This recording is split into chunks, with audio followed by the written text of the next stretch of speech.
Good morning students. आज हिंदी की कक्षा में हम कवि सुमित्रा नंदन पंत द्वारा रचित कविता वे आँखें के बारे में पढ़ेंगे। आपकी पुस्तक आरोह में कविता नंबर 4। तो जो कवि परिचय है आपका वह इस प्रकार है। श्री सुमित्रा नंदन पंत छायावादी काव्य धारा के प्रमुख कवि माने जाते हैं। उनका जन्म अल्मोड़ा के होसानी गांव में हुआ था। उनके पिता का नाम श्री गंगा दत्त पंत और माता जी का नाम सरस्वती था। पंत जी के जन्म के कुछ घंटों के पश्चात ही उनकी मां का देहांत हो गया था और वे अपनी मां की स्नेह छाया से वंचित हो गए थे। पंत जी को सुकुमारता का कवि माना जाता है। वे सुकुमारता के उपासक रहे हैं, इसीलिए उन्होंने अपने बचपन का नाम जो कि गुसाई दत्त था वह बदलकर सुमित्रा नंदन पंत रख लिया था। स्वभाव की कोमलता एवं प्रकृति की सुकुमारता ने मिलकर कवि को कोमल भावों का गायक बना दिया था। यही नहीं, पंत जी के ऊपर युग चेतना का प्रभाव भी रहा है। इसीलिए उन्होंने गांधी जी से प्रभावित होकर अपने कॉलेज का अध्ययन भी छोड़ दिया था। उनको कई भाषाओं का ज्ञान था, जैसे संस्कृत, हिंदी, बांग्ला और अंग्रेजी। इन्हीं भाषाओं ने उनकी प्रतिभा को और भी निखार दिया था। उनके ऊपर अंग्रेजी के प्रसिद्ध कवि कीट्स, शैली एवं विश्व कवि रविंद्रनाथ टैगोर का भी प्रभाव रहा है। 28 दिसंबर सन 1978 को उनका निधन हो गया था। अब बात आती है सुमित्रा नंदन पंत जी की रचनाओं की। पंत जी ने अपने युग की मांग के अनुसार अनेक रचनाओं की रचना की है। उनकी इन रचनाओं में प्रत्येक युग की प्रवृत्ति का सफल चित्रण हुआ है। उन्होंने कविता के साथ साथ गद्य के क्षेत्र में भी अपनी प्रतिभा का परिचय दिया है। पंत जी की रचनाएं इस प्रकार हैं: वीणा, ग्रंथि, पल्लव, गुंजन, युगांत, युगवाणी, ग्राम्या, उत्तरा, कला और बूढ़ा चांद, और एक थी इनकी लोकायतन। इस लोकायतन के लिए पंत जी को 1 लाख रुपए का नगद पुरस्कार भी दिया गया था। फिर हैं इनके नाटक।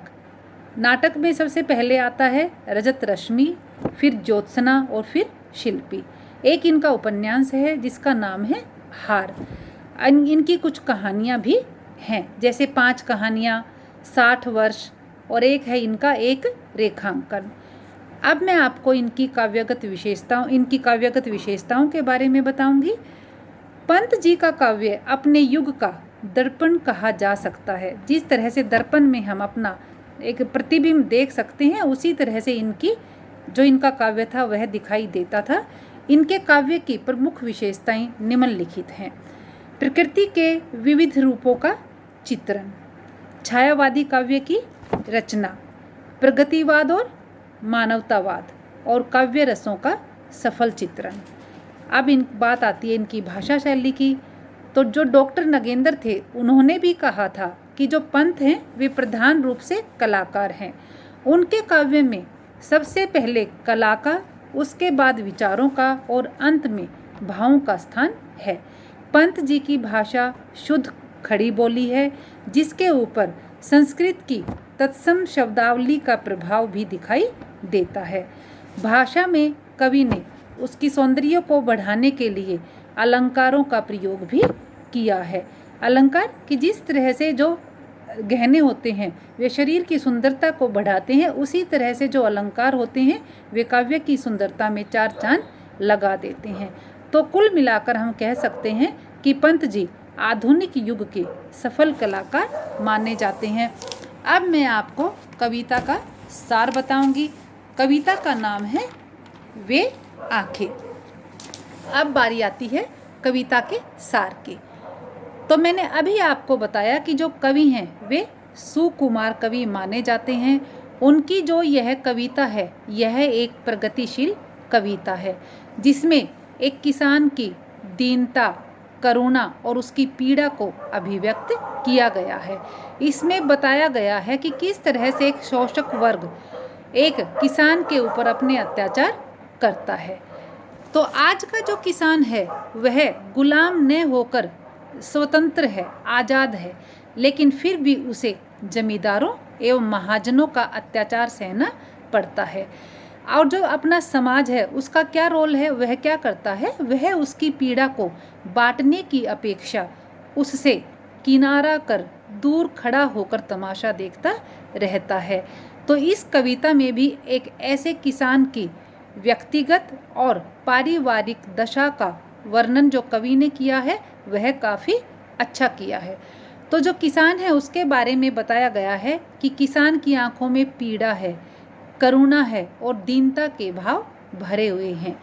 उसकी आंखों के सामने क्या आता है, जो उसके कभी खेत हरे भरे खेत लहलाते थे वे उसकी आंखों में तैरते रहते हैं। वह उन्हें अपने खून पसीने से सींचता था, लेकिन आज क्या है, आज उसे अपने ही खेतों से बेदखल कर दिया गया है। जो जमींदार है उसने किसान को वहाँ से बेदखल कर दिया है। जो महाजन है वह अपने पैसे और ब्याज वसूलने के लिए उसके घर की जो घर था और जो उसके बैलों की जोड़ी थी वह उनको बिकवा देता है। और अंत में तो क्या होता है कि वह जमींदार उसके यानी कि उसके अत्याचार जो होते हैं ना वो बढ़ते ही चले जाते हैं, कम नहीं होते हैं। तो वो क्या करता है, उसके जवान बेटे को भी मरवा डालता है। जमींदार के जो कारिंदे होते हैं जो उसके पास काम करते हैं वे उसके बेटे को मार डालते हैं। इस तरह से जो एक किसान है उसका पूरा परिवार बिखर जाता है।